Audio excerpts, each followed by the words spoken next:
हरे कृष्णा राधे राधे। मेरा मोहन गोपाल चैनल में आप सबका स्वागत है।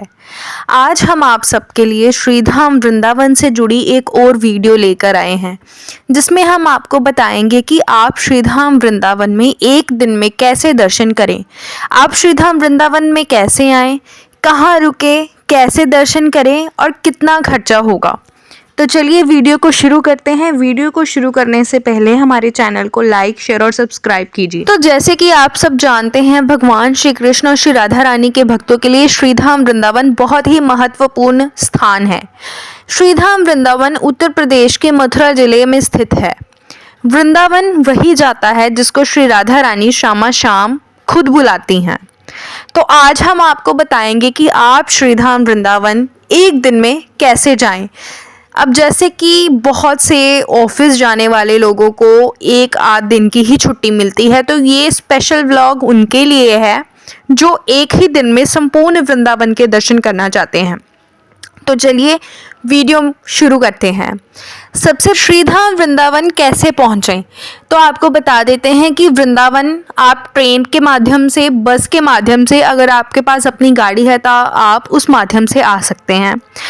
कोई भी जो ट्रेन है वो सिर्फ मथुरा तक ही जाती है। मथुरा के बाहर, मथुरा स्टेशन के बाहर निकलते ही बहुत सी टैक्सीज लगी होती हैं और आप उनके द्वारा आधे 30 मिनट में आप वहाँ पर पहुँच सकते हैं श्रीधाम वृंदावन में।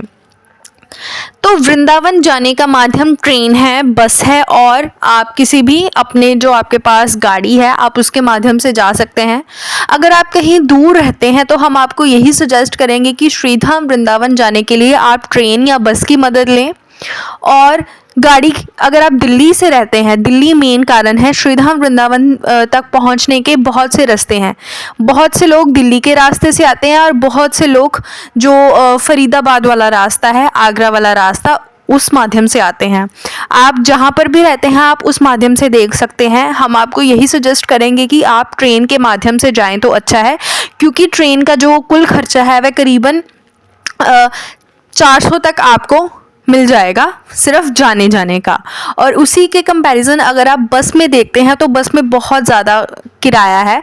तो अगर आप श्री राधा रानी की कृपा से आपके पास इतना बजट नहीं है तो आप ट्रेन के माध्यम से जा सकते हैं। वैसे अगर आप श्रीधाम वृंदावन जा रहे हैं तो अगर आपके पास कुछ भी बजट नहीं है तो आपको अपना संपूर्ण सब कुछ श्री राधा रानी पर कर देना है कि राधा रानी मैं टिकट बुक करवा रही हूँ या करवा रहा हूँ, बाकी सब आपने देखना है।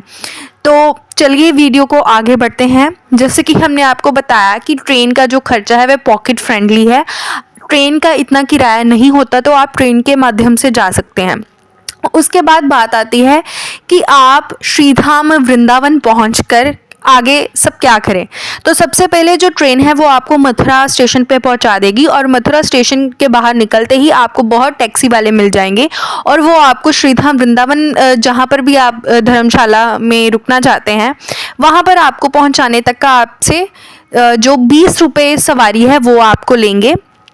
30 मिनट का रास्ता है श्री मथुरा स्टेशन से श्रीधाम वृंदावन तक। और अब बात आती है कि आप कहाँ रुकें। तो हम आपको बताते हैं कि श्रीधाम वृंदावन में बहुत से होटल हैं, बहुत से धर्मशाला हैं, आप बहुत से आश्रम हैं, आप अपनी समर्थानुसार आप कहीं भी रुक सकते हैं।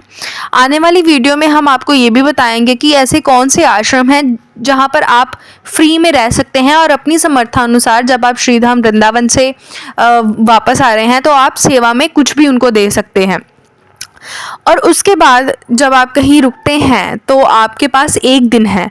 अगर आप दोपहर को ट्रेन से पहुंच रहे हैं या आप सुबह, मान के चलते हैं कि आप सुबह सुबह ट्रेन में पहुंच रहे हैं, तो जब आप सुबह ट्रेन से पहुंचेंगे तो सबसे पहले आपको अपने जो निवास स्थान है वहाँ पर जाना है। वहाँ पर फ्रेश होकर स्नान इत्यादि करने के बाद आप सबसे पहले आपको बांके बिहारी जी के दर्शन करने हैं, क्योंकि जो बांके बिहारी जी का मंदिर है वो सर्दियों में 12 बजे तक खुला रहता है, तो 12-1 बजे तक खुला रहता है। तो आप सबसे पहले बांके बिहारी जी के दर्शन करने जाएं। उनके दर्शन जैसे ही आप करेंगे तो बांके बिहारी जी की जो गली है उसके बाहर निकलते ही आपको दर्शन आप राधा वल्लभ जी के कर सकते हैं, क्योंकि ये जो मंदिर है ये श्री बांके बिहारी जी के पास पास ही हैं। जैसे आप राधा वल्लभ जी का कहिए, राधा वल्लभ जी बांके बिहारी जी के पास है, मदन मोहन जी बांके बिहारी जी के पास है, तो राधा रमन जी भी बांके बिहारी जी के पास है। तो आप इन 3-4 मंदिर जो हैं ठाकुर जी हैं, इन 3-4 ठाकुर जी के जो दर्शन हैं आप उसी समय में कर सकते हैं। 12-1 बजे के बाद जो मंदिर हैं वे सभी बंद हो जाते हैं, तो आपको उसी हिसाब से करना है। अगर आप मान के चलें कि आप 1 बजे सारे मंदिर बंद हो गए हैं, तो आप 1 से 2 या 3 के समय के बीच बीच आप श्रीधाम बरसाना जा सकते हैं। श्रीधाम बरसाना जाने के बाद आप वहाँ पर बरसाने जल्दी जाएं आप, क्योंकि वहाँ पर 1-2 घंटे का रास्ता है श्रीधाम वृंदावन से। बरसाना जाने के बाद आप लाडली जी महाराज जी के दर्शन कर सकते हैं। 3-4 बजे के बाद वो जो मंदिर है लाडली जी महाराज जी के पट हैं जो वो खुल जाते हैं, तो आप उनके दर्शन करें। उसके बाद आप मान के चलें कि 2 घंटे आपके वहाँ पर लगे, तो शाम के 5 बज गए। उसके बाद आप 30 मिनट का रास्ता जो नंदगांव का है वो है, और आप माने कि आधा घंटा यानी कि 30 मिनट आपको वहाँ पर मंदिर में दर्शन करने के लिए लगे, नंदगांव नंद बाबा जी के दर्शन करने के लिए लगे, उनके महल के दर्शन करने के लिए लगे, तो 1 घंटा आपका वहाँ पर जाएगा। 6 मान लीजिए आपको वहाँ पर बच गए। 6 के फिर उसके बाद आप श्रीधाम वृंदावन वापस आए। श्रीधाम वृंदावन वापस आने के बाद अगर आप 7 साढ़े 7 बजे आप श्रीधाम वृंदावन पहुँच रहे हैं, तो उसके बाद आप प्रेम मंदिर में जाएं, दर्शन करें। 7 साढ़े 7 बजे जो है कृपालू जी महाराज जी का जो कीर्तन का शो है वह शुरू होता है, आप उनके वहाँ के दर्शन करें। उसके बाद आप इस्कॉन टेम्पल की संध्या आरती में जा सकते हैं, आप उनके दर्शन करें। उसके बाद जो 8-9 बजे के बाद हैं वो सभी मंदिर बंद हो जाते हैं, तो आपको उसी हिसाब से सारे जो अपना टाइम है वो सेटल करना है। फिर आप 10 बजे के बाद आप अपने निवास स्थान पर जाइए, वहाँ पर जो रसपान कीजिए इत्यादि आप भोजन ग्रहण कीजिए। उसके बाद आपको सुबह जल्दी उठना है।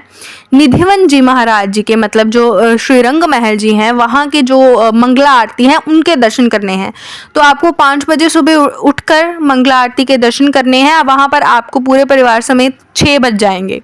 उसके बाद आप बाहर निकलते हैं मंदिर में, जैसे ही आप रंग महल जी के पूरा दर्शन कीजिए। उसके बाद आप फिर वापस आ जाइए और आपका जो 1 दिन का डे है वह कंप्लीट हो जाएगा। और उसके बाद 7 बजे जो बहुत सी ट्रेनें हैं वो चलती हैं श्री मथुरा स्टेशन से आपके निवास स्थान पे, आपके घर तक।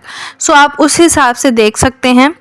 आगे जो व्लॉग आएंगे उनमें हम आपको बताएंगे कि श्रीधाम वृंदावन के ऐसे 5 रहस्यमय मंदिर, अगर आप श्रीधाम वृंदावन श्री राधा रानी की कृपा से जा रहे हैं तो उनके दर्शन करना बेहद ज़रूरी है। वो आपको हम आने वाली वीडियो में बताएंगे। तब तक के लिए हमारे चैनल को लाइक शेयर और सब्सक्राइब कीजिए। हरे कृष्णा, राधे राधे। मेरा मोहन गोपाल चैनल में सब्सक्राइब कीजिए।